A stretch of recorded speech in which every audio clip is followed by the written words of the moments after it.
Os Paroleiros, um jeito simples e divertido de conversar sobre verdades bíblicas. Vambora! Dia a dia de Parola!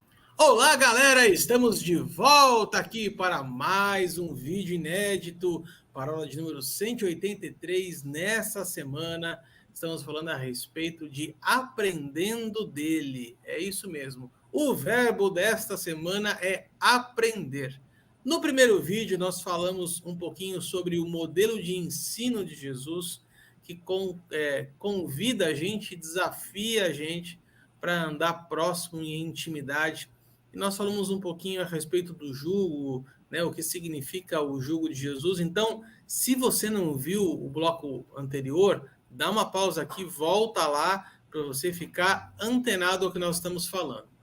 Nesse segundo bloco aqui, nesse segundo vídeo, eu quero trazer para a gente conversar a segunda parte desse texto de Mateus 11, a partir do versículo 28. Na verdade, essa segunda parte aqui seria o versículo 29, quando Jesus ele fala logo em seguida do jugo, ele fala exatamente o verbo que nós estamos aqui usando como palavra-chave desse episódio, que é aprendei de mim.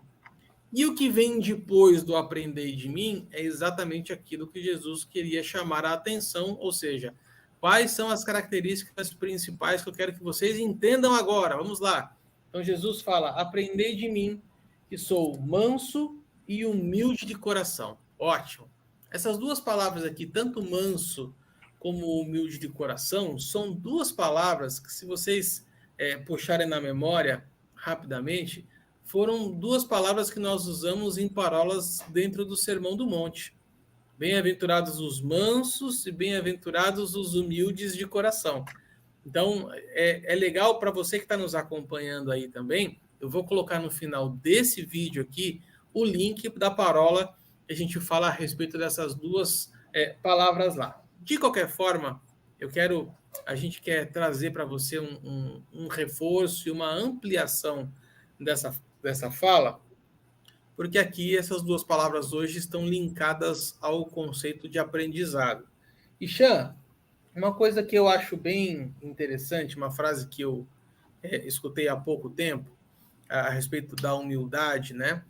E aí eu lembro de alguém que é comum a nós três aqui, foi pastor nosso lá na Água Fria, que não sei se vocês se recordam, mas ele nunca falava na primeira pessoa do singular, ele sempre falava nós, né? Nunca falava eu, é sempre nós, tal, mesmo quando ele queria se referir a ele mesmo, porque era uma forma que ele tinha de falar a respeito de uma forma humilde, né?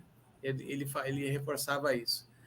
E aí a gente vê ao longo dos tempos o conceito de humildade sendo distorcido para um conceito muitas vezes de humilhado, ou um conceito muitas vezes de simplista. Então, humilde não quer dizer pobre, né? Humilde aqui nesse sentido não quer dizer humilhado. No meu entendimento, e aí se eu tiver errado vocês me corrijam, essa frase que eu escutei certa feita fala assim, que o humilde não é aquele que pensa menos de si, mas é aquele que pensa menos em si. Isso me acendeu uma luz importante, por quê? Porque é exatamente isso que Jesus ensinou durante a vida dele. Você vai ver ao longo de toda a vida de Jesus, ele sempre colocando o outro na frente, sempre pensando no outro na frente. Então, ser humilde aqui, meninos e Chan, e aí eu passo a bola para você, não é pensar menos de si, mas é pensar menos em si, não é verdade? Verdade, Arthur. Enquanto a gente estava enquanto estava falando, me veio aquele texto de Filipenses 2, em que Paulo diz: ó, tende em vós o mesmo sentimento que houve também em Cristo Jesus, a partir do versículo 5, eu estou lendo. O qual, tendo plenamente a natureza de Deus, não reivindicou ser igual a Deus, mas, pelo contrário, esvaziou-se a si mesmo, assumindo plenamente a forma de servo e tornando-se semelhante aos seres humanos.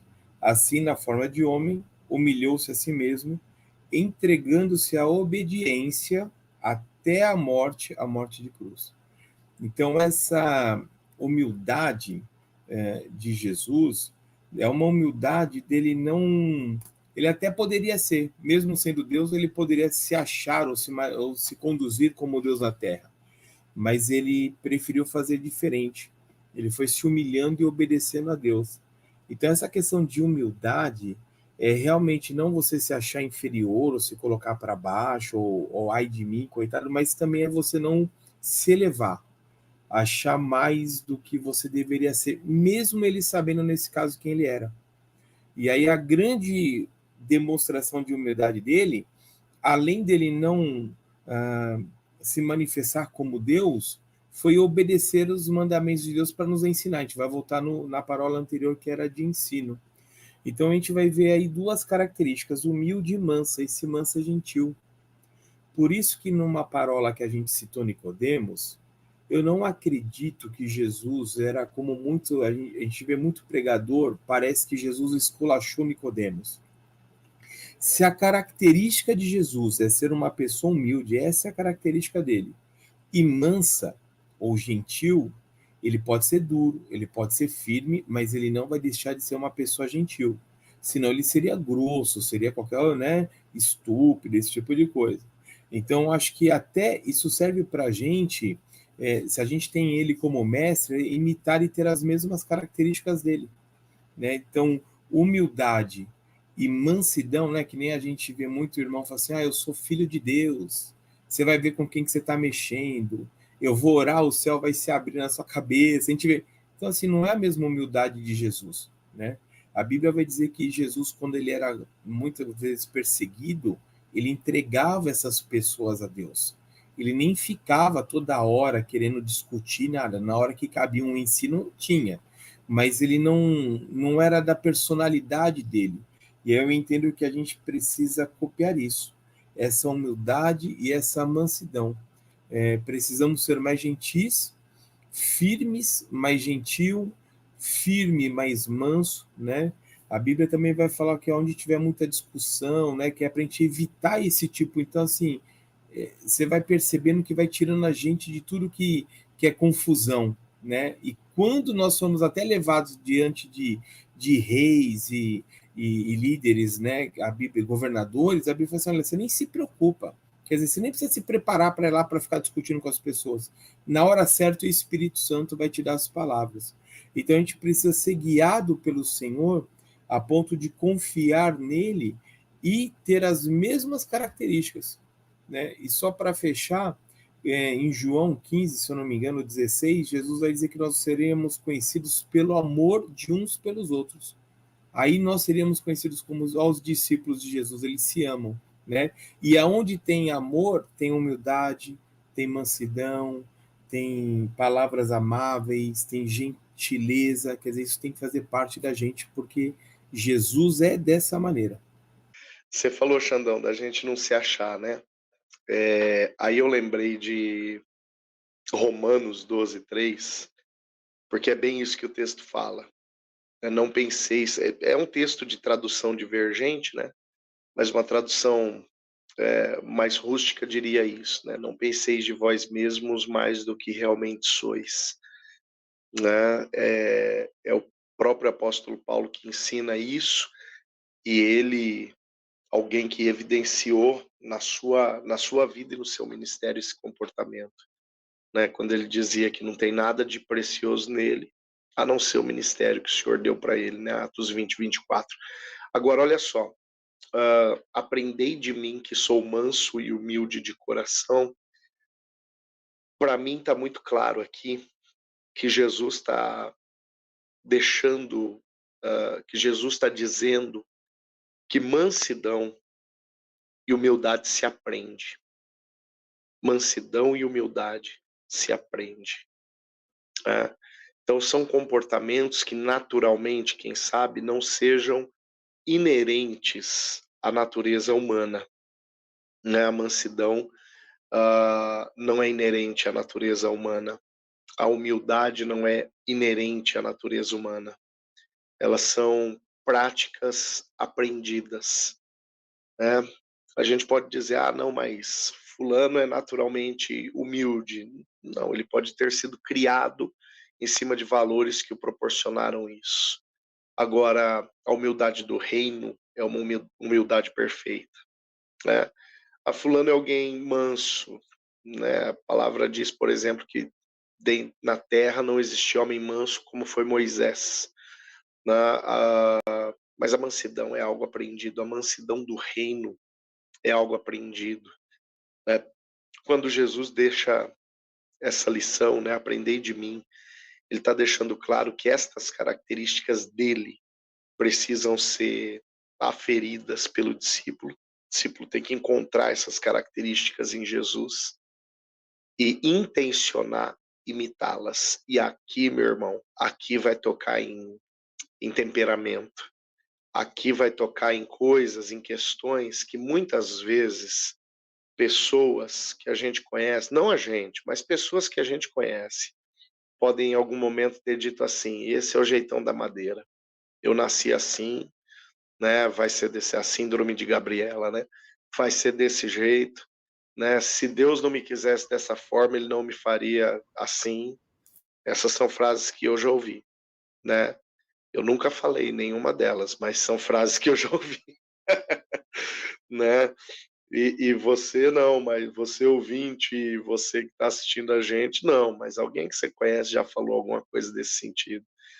Agora, o que Jesus está falando acerca disso? Que o nosso temperamento, ele precisa ser uma cópia do temperamento de Cristo. Ele precisa ser uma reprodução do temperamento de Cristo. O aprender pressupõe verificar no mestre estas características, né? E colocar em prática pressupõe intencionar copiar o mestre, intencionar ser igual ao mestre. Quem sabe uma grande falha que muitas vezes acaba sendo cometida é retirar de Jesus o seu perfil humano, né? O Xandão usou Filipenses capítulo 2 a partir do versículo 5, né? A si mesmo se esvaziou, assumiu a forma de servo.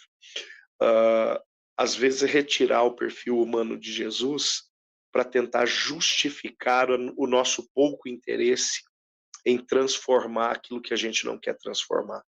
Dizer, não, Jesus era Jesus. Jesus era quem ele era, né? Então, não adianta querer me comparar a ele. Poxa, mas ele mesmo falou para a gente imitá-lo.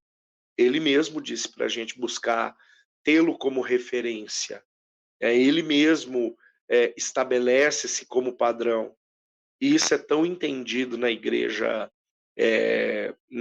primitiva, que o apóstolo Paulo, por 9 vezes, direta e indiretamente, ele faz alusão a seu caráter, mas dizendo: o meu caráter é como o caráter de Cristo. Algumas vezes diretas, Paulo diz assim: me imitem. Olha que cara de pau. Me imitem. Só que aí ele coloca qual é o parâmetro dele. Ele diz: porque eu imito a Cristo. Então, se era possível para Paulo, se era possível para os cristãos da igreja primitiva, por que é impossível para nós? Por que é difícil para nós? Ou por que nós estamos isentos desta regra? Né? A regra do aprender de mim. Você vê que a primeira parte da proposta de Jesus é uma parte que todo mundo quer, né? O vinde a mim, vós que estáis cansados, sobrecarregados, joga o fardo no meu pé, divide o jugo comigo, vou caminhar com você. Essa primeira parte da proposta, ela é muito boa, mas a segunda parte da proposta traz a responsabilidade para nós, né? E esta responsabilidade, ela vai mexer com as nossas intenções, né? Ela vai mexer com o nosso grau de renúncia, vai mexer com o quanto nós estamos de fato interessados em aprender dele e praticar aquilo que nós aprendemos dele, ainda que isso custe tocar no nosso temperamento, ainda que isso custe desentortar a madeira. Aquela história do pau que nasce torto nunca se endireita. Não, o carpinteiro de Nazaré é o padrão para que eu não fique mais torto, né? O próprio Senhor Jesus se coloca nessa condição. Não à toa está escrito aqui: aprendei de mim, porque não é só bônus nessa perspectiva de caminhar com ele. né? Existe também a responsabilidade. Aliás, tudo, né? Aqui essa generalização não é burra, tá? Eu digo que generalizações são burras, essa não é. Tudo aquilo que diz respeito ao mestre tem graça e tem responsabilidades. Tudo. A salvação tem graça e tem responsabilidades. Pela graça sois salvos mediante a fé, isso não vem de vós, isso é dom de Deus. Poxa, a minha salvação ela foi dada de graça. Agora, para que serve a minha salvação em mim?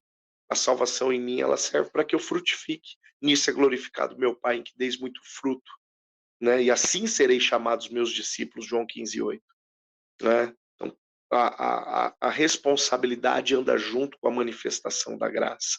Se a manifestação da graça aqui está na possibilidade de eu lançar o meu fardo nos pés dele e caminhar de jugo com ele, caminhar de canga com ele, pelo outro lado tem a responsabilidade, tem a manifestação da responsabilidade, que é aprender dele, ainda que isso custe tocar no meu temperamento. Como já dizia o poema antigo, né? Havia um homenzinho torto que morava numa casa torta, seu caminho era torto, mas um dia ele abriu a Bíblia e encontrou e tudo que era torto, Jesus endireitou. Isso aí tá numa daquelas Bíblias do Wilsinho lá. É a Bíblia Amplificada Plus. Ei, vocês estavam falando aqui, e a minha fala ia muito ao encontro disso que você estava falando, Paulinho, porque de fato, acho que não é uma exclusividade sua, acho que todos nós já ouvimos frases dessa síndrome de Gabriela, né? Se Deus me fez assim, então é assim que o negócio tem que acontecer, né? Mas eu tenho na memória isso muito bem fundamentado, quando a gente pega o texto de Romanos 8, 28, que é um texto bastante famoso, que todas as coisas cooperam para o bem daqueles que amam a Deus e que foram chamados segundo o seu propósito para quê mesmo? Para serem imagem do Filho. Ou seja, todos nós somos, de certa forma, tortos, mas todos nós somos desafiados a nos alinharmos à imagem de Cristo. Então, esse desempenador, vamos dizer assim, né, que é o serviço que Jesus faz, é um desempenador que ele nos convida e nos desafia por meio do exemplo. Eu estava aqui pesquisando outros dois textos que falam de algo muito semelhante. Esse de Romanos veio na memória, esses outros dois que eu vou citar são textos pesquisados. 1 Pedro 2, 21, vai falar assim: porquanto para isso mesmo fostes chamados, pois também Cristo sofreu em vosso lugar, deixando-vos exemplo para seguirdes os seus passos. Jesus deixou exemplos de como devemos seguir os seus passos. E olha só, 1 João 2, 5. E só um detalhe, Arthur, só um detalhe. Em 1 Pedro, o seguir os passos de Jesus vinculado ao sofrimento. Você vê, não é só aquilo que a gente quer, não é só a parte gostosa, né? Mas é também aquilo que vincula, também aquilo que nos vincula ao sofrimento, é também aquilo que nos remete a coisas que não são a nossa preferência. E o outro texto que eu ia te trazer para vocês é a 1 João 2, a partir do versículo 5. Aquele, entretanto, que guarda a sua palavra, nele verdadeiramente tem sido aperfeiçoado no amor de Deus. E nisso sabemos que estamos nele. Aquele que diz que permanece nele também deve andar como ele andou. Olha aqui, mais uma vez, a palavra dizendo assim, olha, a referência é ele, o exemplo é ele. A forma de viver que você tem que ter é exatamente aquela que Jesus deixou como referência. Então, eu acho que fica fica de bom tamanho, gente, a gente trazer esse episódio para essa série. A gente não poderia deixar de trazer esse assunto para essa série de Parolas Nossas, porque de fato, né, aprender de Jesus, tê-lo como referência, é uma ação daqueles que seguem a Cristo mesmo, né? Xan, quer falar mais alguma coisa? Não, ia só pontuar algumas coisas, né? na vida secular ou até mesmo na igreja, a gente não quer aprender com pessoas que muitas vezes são arrogantes, orgulhosas. A gente até ouve, né? Mas porque a gente precisa. Mas a gente sempre quer aprender de pessoas que são mais amáveis. Então a gente tem de tudo, a gente tem tudo na mão para dar certo. Acho que seria isso. E o legal é que o versículo 30 ele vai ter assim, porque meu jugo é suave e o meu fardo é leve. Então, o jugo suave é um jugo agradável. Então, andar com Jesus, se eu não me engano, não lembro se é Pedro, se é João que vai falar numa das epístolas, que os mandamentos do Senhor não são penosos. Quer dizer, João. então é algo... É João, né? Então, quer dizer que é algo que é agradável, que não é penoso. Mais uma vez, a gente vai voltar, então, para a primeira parola, que a gente tem que se dispor de aprender. Eu não sei quanto a vocês dois, mas eu acredito que o sentimento é o mesmo. Quando a gente descobre algo na Bíblia e coloca em prática e dá certo, aquilo traz uma alegria interior assim que é imensurável, né? Então é bem isso, é prazeroso, é agradável, mas a gente precisa colocar em prática. É que o mundo nos oferece tantas coisas, né? No início da parábola eu lembrei das bodas que Jesus conta lá, a parábola das bodas. Todo mundo dava uma desculpa para fazer alguma coisa, né? Eu comprei 5 juntas de boi, comprei um terreno. Então, todo mundo tinha uma desculpa para não estar ceando com o mestre, né? Então, a gente tem que tomar cuidado com as desculpas e se preocupar mais em estar junto, se alimentando, ceando, tendo intimidade e aprendendo na prática, que é fantástico. Não, eu concordo com tudo que o Xandão falou.